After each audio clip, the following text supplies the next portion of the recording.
everyone. This is Miss King. I'm just really missing you guys. And I found a great ELA article with some really cool simulations about the coronavirus and really why we're being forced to social distance ourselves and stay inside. And I thought this would be great for you guys as kids to look at and try and figure out, and make sense of what's going on right now. And then I also thought it'd be great for you even to share this information with your parents. Um, so we're going to go through and read this article together, and we're going to look at some different things that we can pull out from it, and then also we're going to look at the simulations together. And the Washington Post has all of their coronavirus stories for free currently on their on their website. So if you want to check those out, they're free for right now. So this is why outbreaks like coronavirus spread exponentially and how to flatten the curve by Harry Stevens. So after the first case of COVID-19, the disease caused by the new strain of the coronavirus, was announced in the United States, reports of further infections trickled in slowly. 2 months later, that trickle has turned into a steady current. And so if you note here, it's talking about that trickle has turned into a steady current. This right here is a metaphor. Ooh, getting to learn about figurative language when you're off. This right here is a metaphor of how the coronavirus is specifically sort of like water from a faucet. What started off when you originally turned on water will just be like a slow, steady stream. Now it's just sort of an outbreak. And so if you can see right now, this was in January, and there was one case. February, there was 8 cases. February 15th, so mid-February, was 15. March 1st was 76, and then March 13th was 2,179. So even just from March 11th to March 12th to March 13th, you had really exponential growth. This so-called exponential curve has experts worried. If the number of cases were to continue to double every 3 days, there would be about 100 million cases in the United States this May. So what it's saying here is that if this curve continues, and it's called an exponential curve, you're getting math too, isn't this awesome? It's called an exponential curve because if you look at exponents, they increase rapidly. Like, for example, let's say I had 10 to the 5th power. Well, when I first do 10 times 10, that's going to get me 100. So I go from 10 to 100. Then when I do 10 to the 3rd power, and I'm going to do that in a little darker blue, that would be 1,000. So it increased a lot. Then if I go for 10 to the 4th power, that would be 10,000. Then if I go from 10 to the 5th power, that would be 100,000. So if you can see here, exponential growth is really, really highlighting on the fact that it increases a lot at a very quick time. That is math, not prophecy. The spread can be slowed, public health professionals say, if people practice social distancing by avoiding public spaces and generally limiting their movement. So it's saying here that we don't have to have 100 million cases in May if people practice, number 1, social distancing.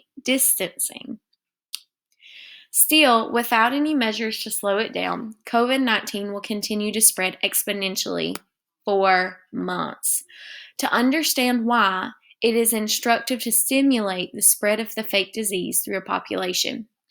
We call our fake disease simulitis. It spreads even more easily than COVID-19. Whenever a healthy person comes into contact with a sick person, the healthy person comes sick too. So let's look at this disease that they made up to show. So this would be a person coming in contact, coming in contact, coming in contact, coming in contact. So the point of this was to show that in a population of just 5 people, it did not take long for everyone to catch the stimulus.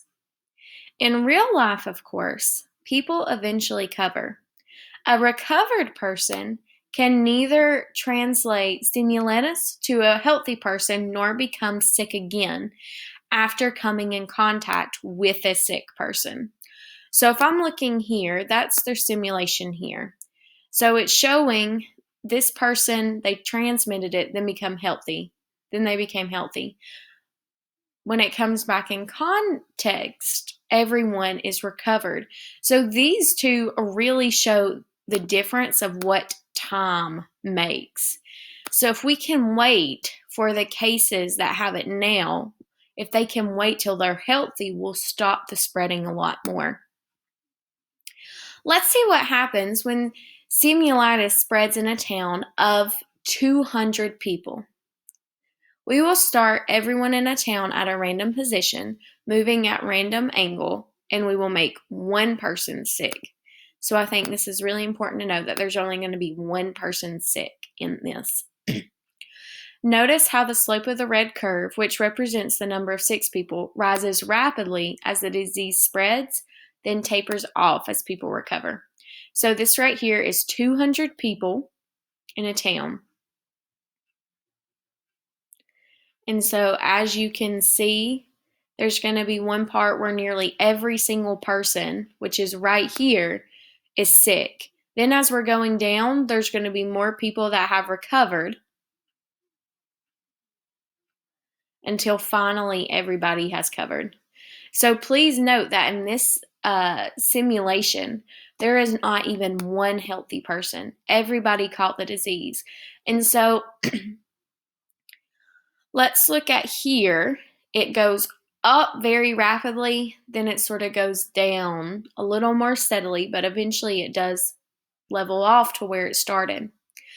Our simulation town is small, about the size of Whittier, Alaska, so stimulus was able to spread quickly across the entire population. In a country like the United States, with its 330 million people, the curve could steepen for a long time before it started to slow. So if you look, it's saying here that this would last for a long time before it ever gets to this point here. When it comes to the real COVID-19, we would prefer to slow the spread of the virus before it infects a large portion of the U.S. population.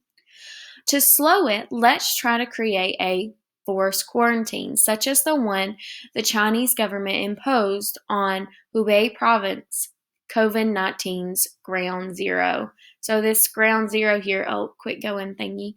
Ground zero was referring to a place where it was very prevalent and infected. So if you look here, they have a quarantine set up. And then we still have a lot of healthy people.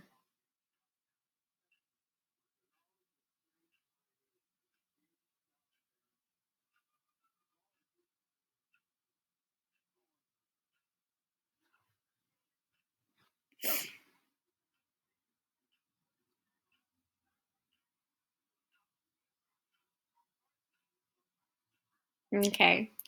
So in this simulation here, what's important to note is that we have one person that didn't get it. We had 6 that ended being sick, and then we had 172 to recover from the disease. But if you look at this curve compared to this one, at one time, nearly everybody is sick. Whereas this one here, not everybody is sick at the same time, and it's going to talk about later why that's so important. Whoops, as health experts would expect, it proved impossible to completely seal off the sick population from the healthy. So right there when that quarantine started opening up, that's what it's referring to. Leanna Wynn, the former health commissioner for the city of Baltimore, explained the impracticalities of forced quarantines to the Washington Post in January. Many people work in the city and live in neighboring counties, and vice versa, Wynn said. Would people be separated from their families? How would every road be blocked? How would supplies reach the residents? As Lawrence O. Gostin, a professor of global health law at Georgetown University, put it, the truth is, those kind of lockdowns are very rare and never effective. So it's saying here in the simulation that we showed, it's pretty normal from these two experts that eventually the quarantine is going to open up. It's just a reality of life. People have to get to their loved ones. People have to go to work. People have to do all these different things in order to survive. So let's look at this. Fortunately, there are other ways to slow an outbreak. Above all, health officials have encouraged people to avoid public gatherings, to stay at home more often, and keep their distance from others. If people are less mobile and interact with each other less, the virus has fewer opportunities to spread. Some people will still go out. So here we've sort of shifted from staying in to the reality of what's going to happen during this outbreak. Maybe they cannot stay home because of their work or other obligations, or maybe they simply refuse to heed public health warnings. So those people are not only more likely to get sick themselves, they are more likely to spread stimulatus too. So this is saying here that those that aren't heeding those public warnings or they have work, you're more likely to get sick and you're more likely to spread it as well. So that's why it's so important to stay in. Let's see what happens when a quarter of our population continues to move around while the other 3/4 adopt a strategy of what health experts call social distancing. So 25% of our population is going to move around, and then 3/4 is going to be socially distant.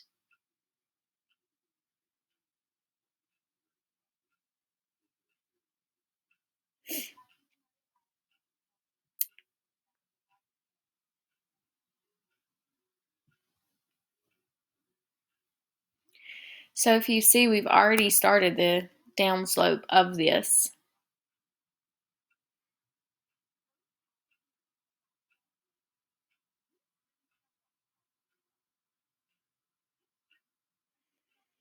So if you look here at the numbers, in this one, 66 weren't even exposed to the disease. Whereas in our first simulation, where everybody was just moving around, there was not one person that was healthy. At one time, nearly every person was sick. Where if we look at this one with social distancing, the majority of people were able to stay at least healthy or recovered. More social distancing keeps even more people healthy, and people can be nudged away from public places by removing their allure. We control the desire to be in public spaces by closing down public spaces. Italy is closing all of its restaurants. China is closing everything, and we are closing things now too, said Drew Harris, a population health researcher and assistant professor at the Thomas Jefferson University College of Public Health. Reducing the opportunities for gathering helps folks social distance. So if you're looking at this here, we have a quote here from a professor, and it's just really going into depth here about why we're closing down the restaurants, why we're only doing takeout or drive-through. And it's just so we can slow that spread and even keep some people from getting this disease. To stimulate more social distancing, instead of allowing a quarter of the population to do, we will see what happens when we let just 1 of every 8. So instead of 1 of every 4, we're doing 1 of every 8.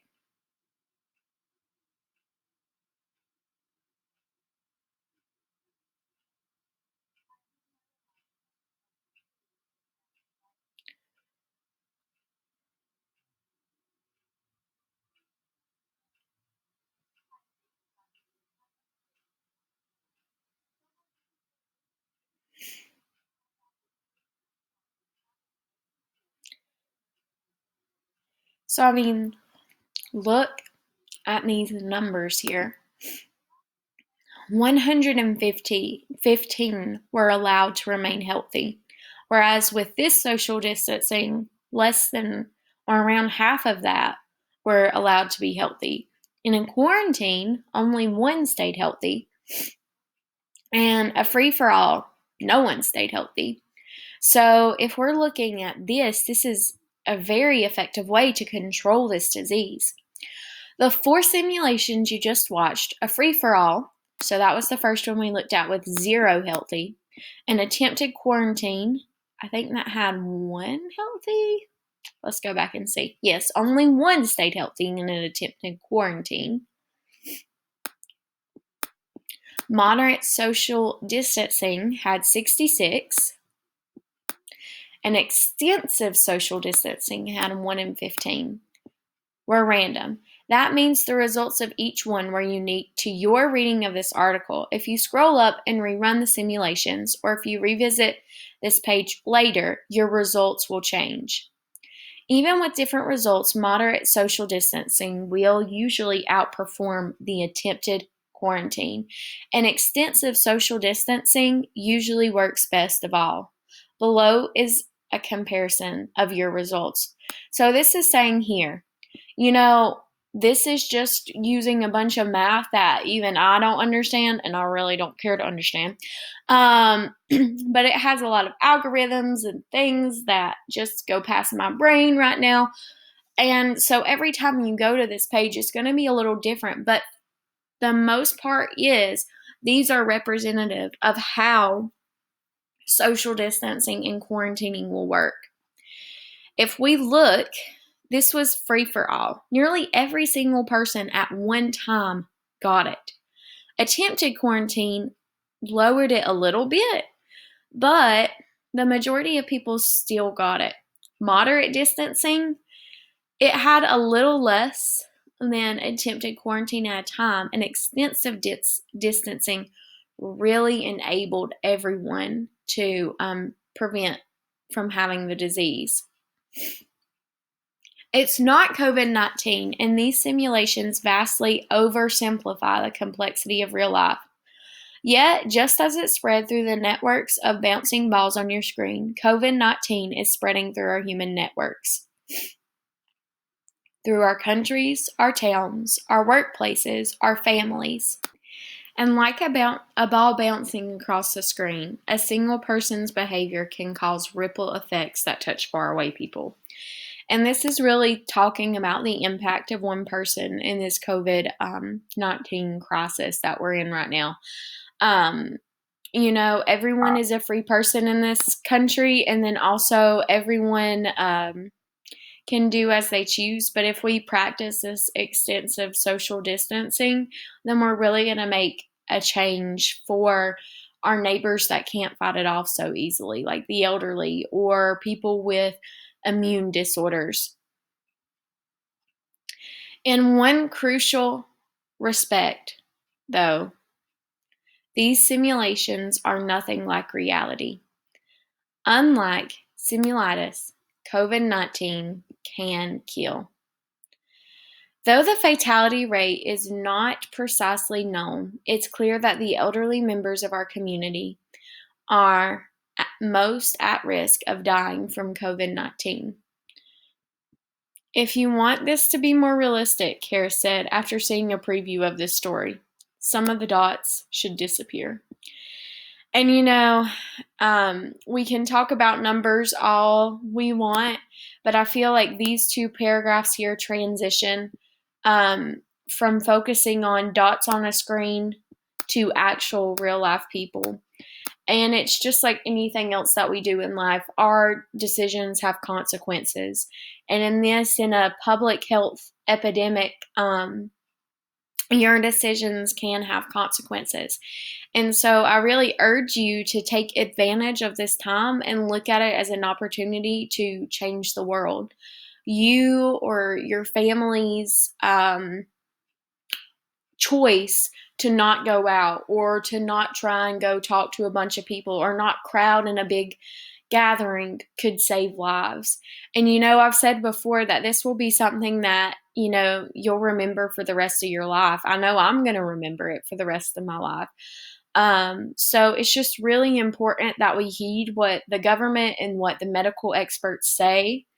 And just looking at these few, we can really realize what a difference each one of these makes. So, in retrospect, just make sure that you're following along on our YouTube channel, that you've subscribed, that you are leaving your comments below of what you thought of this article. Would you like to see more articles like this? From an ELA teacher's perspective, I know Ms. Trevette, Mr. Smith, and myself would love to know what kind of articles would you like to read in this time.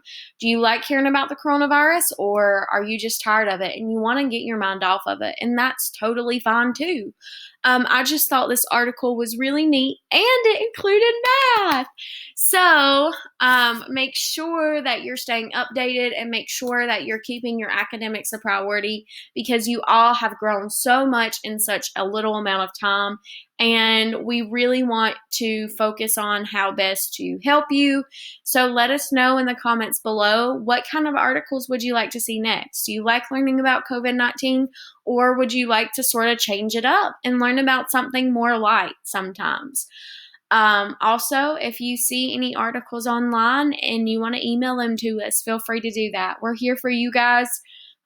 Be sure to dojo us or email us or call us if you ever need anything. So stay safe and stay at home. Bye.